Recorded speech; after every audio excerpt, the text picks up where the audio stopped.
excited to be here. I kind of want to tell you a little bit more of the, I don't want to say basics, because we don't really know anything about my syndrome. I was born with this very, very rare syndrome that only 2 other people in the world, including myself, that we know of, have. Basically, what this syndrome causes is that I cannot gain weight. Yes, it does sound as good as it is. I could eat absolutely whatever I want, whenever I want, and I won't really gain any weight. I'm going to be 25 in March, and I've never weighed over about 64 pounds my entire life. When I was in college, I hid, well, I didn't hide, it was, everyone knew it was there, but it was a giant tub of Twinkies, donuts, chips, Skittles, and my roommate would say, I could hear you at 12:30 reaching under your bed to get food. But I'm like, you know what? It's all right. I can do these things because there are benefits to this syndrome. There are benefits to not being able to gain weight. There are benefits to being visually impaired. There are benefits to being kind of really small. A lot of people think, Lizzie, how in the world are you saying there's benefits when you can only see out of one eye? Let me tell you what the benefits are, because they're great. I wear contacts, half off contacts. When I wear my reading glasses, half off prescription. If somebody is annoying me, being rude, stand on my right side. It's like you're not even there. I don't even know you're standing there. Right now, if I stand like this, I have no clue that there's this whole side of the room. Also, being small, I am very willing to volunteer myself to go to Weight Watchers, go to some gym and say, hi, I'm Lizzie. I will be your poster child. Put my face on whatever you need and I will say, hi, I use this program. Look how well it worked. Even though there are really amazing things that have come from this syndrome, there are also things that have been very, very difficult, as you can imagine. Growing up, I was raised 150% normally. When I was my parents' first child, and when I was born, the doctors told my mom, your daughter has no amniotic fluid around her at all. So when I was born, it was a miracle that I came out screaming. The doctors told my parents, we just want to warn you, expect your daughter to never be able to talk, walk, crawl, think, or do anything by herself. Now, as first-time parents, you could think that my parents would say, oh no, why? Why are we getting our first child to have all these unknown problems? But that's not what they did. The first thing they told the doctor was, we want to see her, and we are going to take her home and love her and raise her to the best of our abilities. And that's what they did. I credit pretty much everything that I've done in my life to my parents. My dad is here with me today, and my mom is at home watching. Hi, Mom. She's recovering from a surgery, and she has been the glue that's held our family together and giving me the strength to see that she's going through so much, but she has this fighting spirit that she's instilled in me, that I have so proudly been able to stand in front of people and say, you know what, I've had a really difficult life, but that's okay. That's okay. Things have been scary, things have been tough. One of the biggest things that I had to deal with growing up was something that I'm pretty sure every single one of us in this room has dealt with before. Can you guess what that is? Starts with a B. Can you guys guess it? Boys. Boys? Bullying. I know what y'all are thinking. I should have come, why couldn't I sit here with them? I had to deal with bullying a lot, but as I said, I was raised very normally. So when I started kindergarten, I had absolutely no idea that I looked different. No clue. I couldn't see that I looked different from other kids. I think of it kind of as a big slap of reality for a 5-year-old because I went into school first day decked out in Pocahontas gear.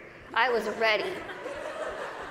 I went in with my backpack that looked like a turtle shell because it was bigger than me, and I walked up to a little girl, I smiled at her. She looked up at me like I was a monster, like I was the scariest thing she'd ever seen in her life. My first reaction was, she is really rude. I am a fun kid and she's the one missing out, so I'll just go over here and play with blocks or boys. I thought the day was going to get better, and unfortunately it didn't. The day kind of got worse and worse, and a lot of people just wanted to have absolutely nothing to do with me, and I couldn't understand why. Why? What did I do? I didn't do anything to them. In my mind, I was still a really cool kid. So I had to go home and ask my parents, what's wrong with me? What did I do? Why don't they like me? And they sat me down and they said, Lizzie, the only thing that's different about you is that you're smaller than the other kids. You have this syndrome, but it's not going to define who you are. They said, go to school, pick your head up, smile, continue to be yourself, and people will see that you're just like them. And so that's what I did. I want you to think and ask yourself this in your head right now. What defines you? Who are you? Is it where you come from? Is it your background? Is it your friends? What is it? What defines who you are as a person? It's taken me a very long time to figure out what defines me. For so long, I thought what defined me was my outer appearance. I thought that my little tiny legs and my little arms and my little face was ugly.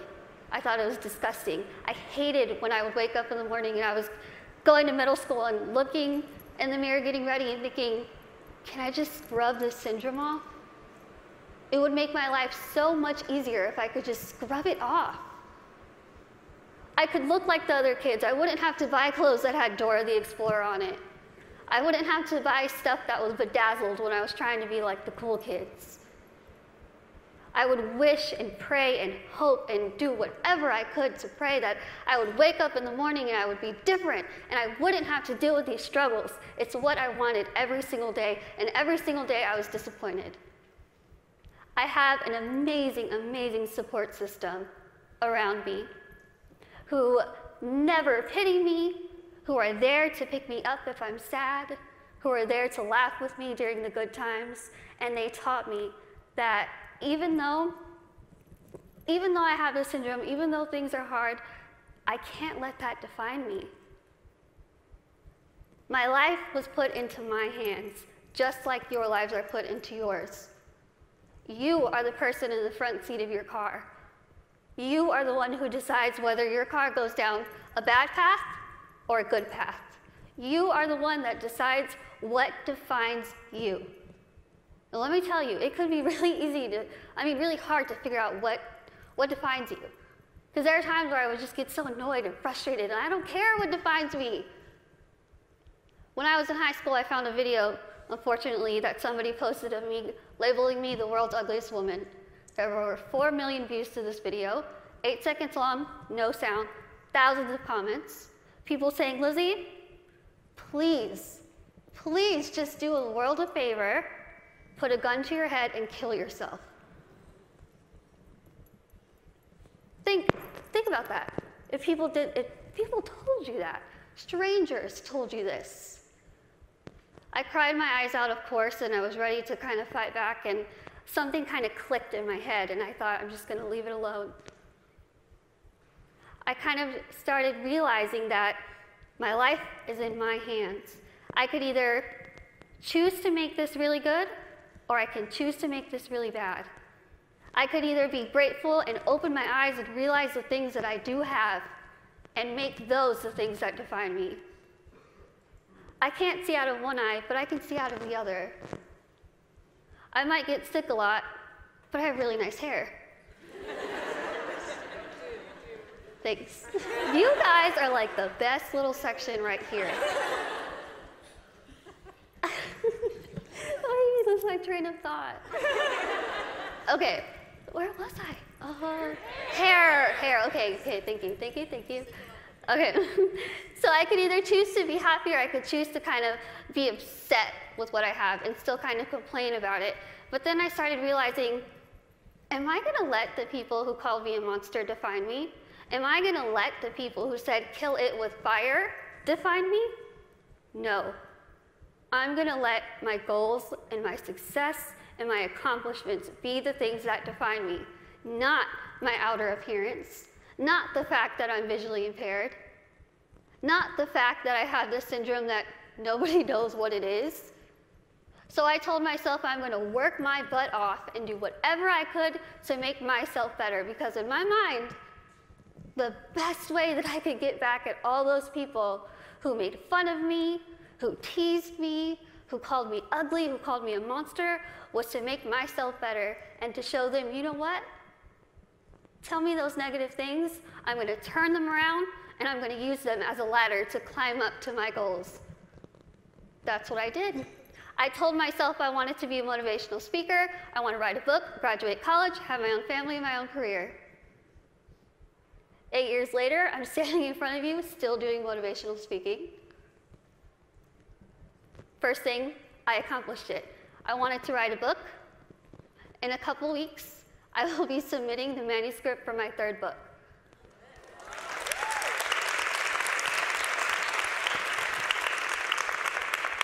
I wanted to graduate college, and I just finished college. I'm getting a degree in communication studies from Texas State University in San Marcos, and I have a minor in English. I really tried to use real life experience while I was getting my degree, and my professors were not having it. But I wanted to have, lastly, my own family and my own career, and the family part is kind of down the line. My career part, I feel like I'm really doing well with it, considering the fact that when I decided I wanted to be a motivational speaker, I went home, I sat in front of my laptop, went to Google, typed in how to be a motivational speaker. I'm not even joking. I worked my butt off.